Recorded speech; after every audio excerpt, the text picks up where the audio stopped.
ଚାଲନ୍ତୁ ବର୍ତ୍ତମାନ ଛୁଆ କରିବା ଆମେ କ୍ଲାସ 8 ର ପ୍ରଥମ ଅଧ୍ୟାୟ ବର୍ଗ ଅଘନ ପ୍ରଥମ ଅଧ୍ୟାୟରେ ଗଣିତ ପ୍ରକାଶ ବର୍ଗ ସମ୍ବନ୍ଧୀୟ ପଢା ସରିଯାଇଛି। ବର୍ତ୍ତମାନ ଏହା ସମ୍ବନ୍ଧୀୟ ଆମେ କଣ କରିବା ଅଭ୍ୟାସ କାର୍ଯ୍ୟ। ତୁମ ବହି ମାନଙ୍କରେ ଛୁଆ ଅଭ୍ୟାସ କାର୍ଯ୍ୟ କି ଏକ୍ସରସାଇଜ କି ଅନୁଶୀଳନୀ ବୋଲି ଲେଖା ହେଇନି, ପ୍ରତି ବିଷୟରେ ଲେଖା ହେଇଛି ନିଜେ କରି ଦେଖ।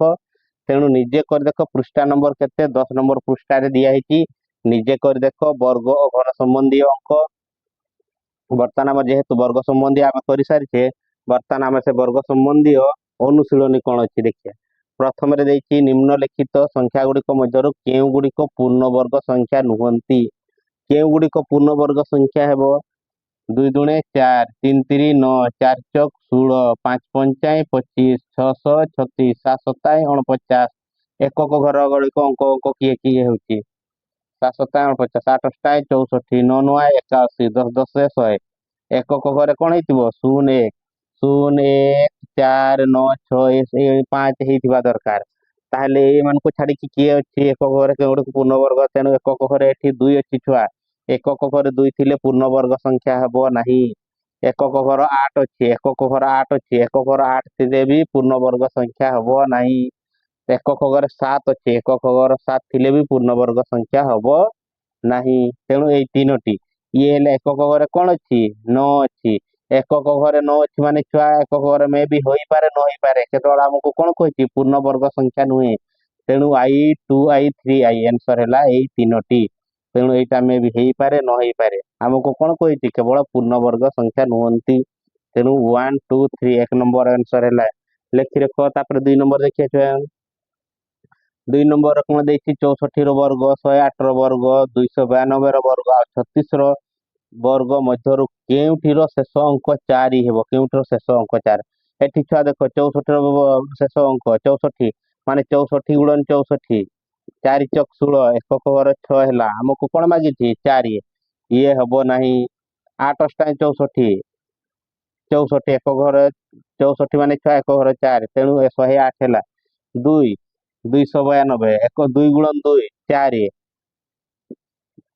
6 636 ଏକ ଘର 6 ହଉଛି, ଇଏ ହେବ ନାହିଁ। ତେଣୁ ଉତ୍ତର ହେଲା 108 ଆଉ 292। ଲେଖି ରଖ ଛୁଆ। ତାପରେ 3 ନମ୍ବର ପୁଣି କରିବା। 125 ର ବର୍ଗ ହେଲା ଛୁଆ 15625। ତେବେ 126 ର ମାନ କେତେ ହେବ? 125 ଏଇଟା ହେଲା ଛୁଆ କମ୍ପଲସରି ପରୀକ୍ଷାରେ ପଡିବ। ଏଇଟାର ଭଲ ଭାବରେ ଲକ୍ଷ୍ୟ କର। ଏଇଟା ଦେଖ ପରୀକ୍ଷାରେ ପଡିବ, ଲକ୍ଷ୍ୟ କର। 125 ର ବର୍ଗ ମାନେ ଛୁଆ 125ଟି ଅଯୁଗ୍ମ ସଂଖ୍ୟାର ମିଶ୍ରଣ। 125ଟି ଅଯୁଗ୍ମ ସଂଖ୍ୟାର ମିଶ୍ରଣ ଫଳ। 125ଟି ଅଯୁଗ୍ମ ସଂଖ୍ୟାର ମିଶ୍ରଣ ଫଳ କେତେ ହେଲା? 15625। ଆମକୁ କଣ କହିଛି? 126ଟି। ତେଣୁ 126ତମ 126ତମ ଅଯୁଗ୍ମ ସଂଖ୍ୟା କିଏ କୁହ? 126ତମ ଅଯୁଗ୍ମ ସଂଖ୍ୟାଟି କିଏ? ତେଣୁ 15625 ରେ ସେଇ 126ତମ ଅଯୁଗ୍ମ ସଂଖ୍ୟା ମିଶେଇଲେ ଯିଏ ସିଏ ହେବ। ଉତ୍ତର ଗୁଡା 1 2 3 IVV 5ଟା ଦେଇଛି। କଣ ହବ ଛୁଆ? 126ତମ ଅଯୁଗ୍ମ ସଂଖ୍ୟା ବାହାର କରିବା ସୂତ୍ରଟି କଣ ମନେ ଅଛି? 2n-1 ପଢେଇଛି, ଭଲ ଭଲ ଲକ୍ଷ୍ୟ କର। ତେଣୁ n ହେଲା କେତେ? 126। 126 ରେ ଛୁଆ ଆମେ କଣ କରିବା? 2 ଗୁଣନ କରିବା। 212 212 2 ହାତ ଗଣା ହେଲା 1 2 ଗୁଣେ 4 1 5 2 କେ 2 252 ଛୁଆ ସେଥିରୁ 1 ମାଇନସ କରିବା 251। ତେଣୁ ଦେଖିବା 15625 ରେ 251। ତେଣୁ IV ଠିକ ଉତ୍ତର ହେଲା IV। ତେଣୁ 125 ର ହେଲା 15625, ସେଥିରେ 251 ମିଶେଇଲେ ଯେତିକି ହେବ 126 ର ବର୍ଗ ସେତିକି। ଛୁଆ ଲେଖି ରଖ ଏତିକି। ପୁଣି କରିବା 4 ନମ୍ବର। ଛୁଆ ଦେଖ ଏଇଟା 126ତମ ସୂତ୍ର ଉଠୁଛି କେତେ? 2n-1 n = 126। 126 ଗୁଣନ 2 କଲେ କେତେ? 252 ରୁ ମାଇନସ 1 ହେଲା 251 ଉତ୍ତର ହେଲା। ତେଣୁ ଠିକ ଅପସନ ଟି ହେଉଛି IV।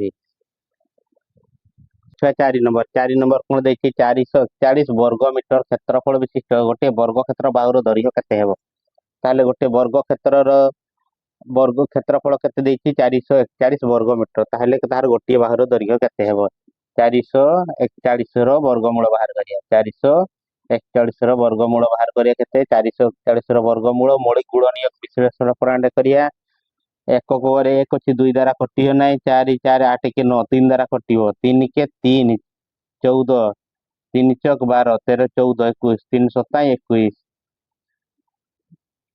ପୁଣି ଏହାକ 7 4 11 କେ 12 ପୁଣି 3 ଦ୍ୱାରା କଟିଆ 14 ପାଖାପାଖି କେତେ ହେବ 3 ଚକ 12 3 5 15 ଛୁଆ ଅଧିକ ହେଇଯାଉଛି 3 ଚକ 12 13 14 ମାନେ 21 ହେଲେ 14 12 ଯଦି ଗଲା ଛୁଆ 14 ରୁ 12 ଆଉ ରହିଲା 2 27 3 9 27 49 ଛୁଆ ବର୍ତ୍ତମାନ 9 4 3 ଦ୍ୱାରା କଟିବ ନା ଡାଇରେକ୍ଟ ଆମର 7 ଦ୍ୱାରା 7 7 49 ତେଣୁ କେତେ ହେଲା 441 ର ବର୍ଗମୂଳ ସମାନ କେତେ ହେଲା ଛୁଆ ପ୍ଲସ ମାଇନସ ବର୍ଗମୂଳ 3 ଗୁଣନ 7 3 ଗୁଣନ 7 କେତେ ହେଲା ଛୁଆ ବର୍ଗମୂଳ 321 ଗୁଣନ 21 ବା ଇଏ ହେଲା ଛୁଆ 21 ଆମକୁ କଣ ଦେଇଛି ବର୍ଗ ମିଟର ଏହାର ଏକକ ଗୋଟେ ହେଲା 21 ମିଟର यार क्षेत्रफल वर्ग मूल छुआ प्लस माइनस रे बाहर किंतु आम जोटा प्लस रे थी सेटा को ना माइनस रे को ना नहीं छुआ 4 9 और 10 तारा विभाज्य क्षुद्रतम वर्ग संख्या टी किए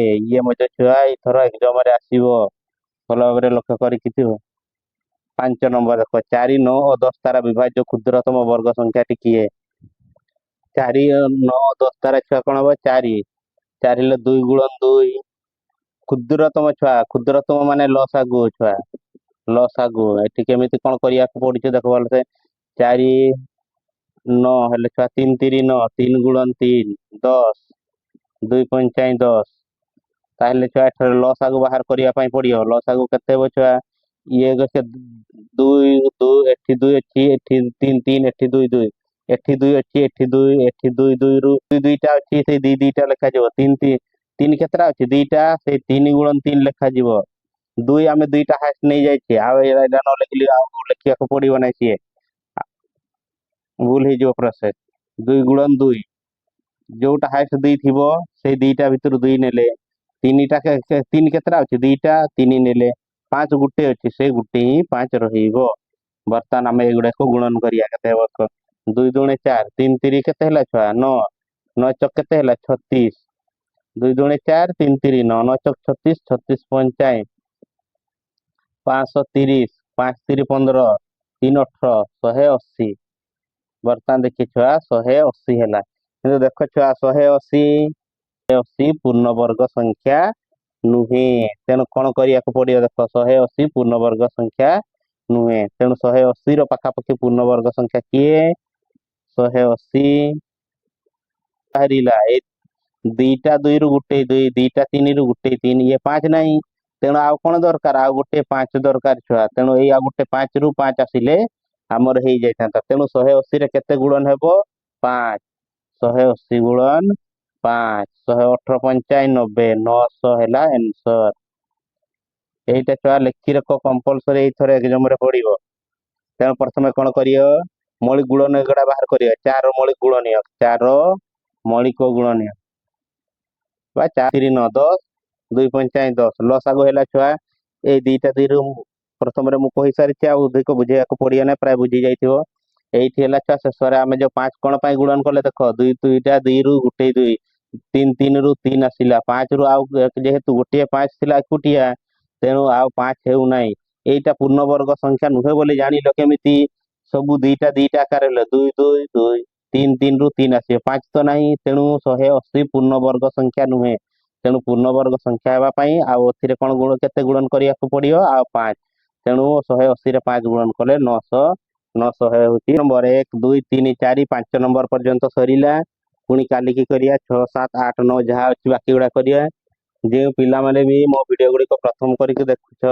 प्राय नुआ यूट्यूब चैनल जेहेतु प्राय समस्त प्रथम तेणु जो मैंने देखुव समस्ते मो यूट्यूब चैनल गुड़ी को सब्सक्राइब करदेव सब्सक्राइब कले कौन हे ना जो वीडियो गुड़ा मुझे अपलोड करी तेणु प्रथम नोटिफिकेशन तुम मान पाखु जीव आम पाठ पाठ गुड़ी को जब भल लगुच लाइक करने को भूल ना चलतु पुण्य थर करिया 6 नंबर।